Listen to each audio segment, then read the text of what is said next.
Binigyan na ng ultimatum ni PNP Chief Ronald De La Rosa ang mga pulis na sangkot sa operasyon ng iligal na droga. Mula sa Camp Crame, may report si Lea Ilagan. Live. Yes, Lea.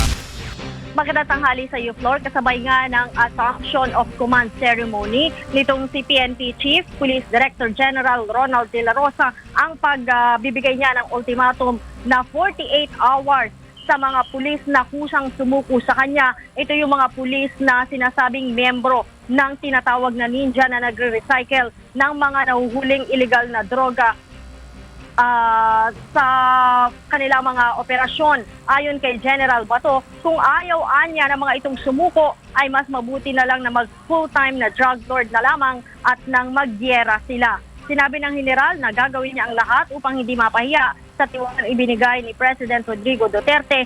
Kaya naman ipaparamdam niya sa mga pulis ang tunay na kahulugan ng change is coming. Ani ay magsisilbi siyang ama ng organisasyon at puprotektahan ang mga anak, subalit handa naman siyang mamalo sa mga pasaway na pulis.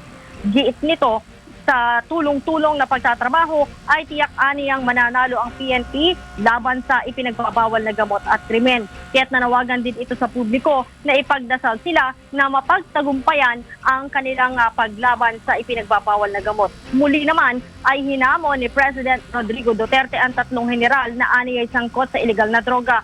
Aniya, kilala niya ang mga ito at tiyak niyang wala na itong karir sa PNP. Nangako naman ang Pangulo ng proteksyon para sa mga pulis na magtatrabaho ng maayos.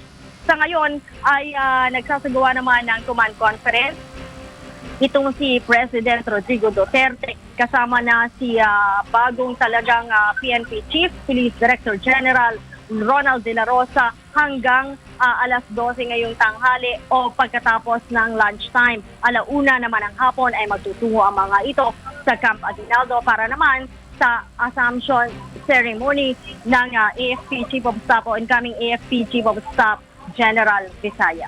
Balik sa floor. Lea Ilagan, nagulat mula sa Camp Crame.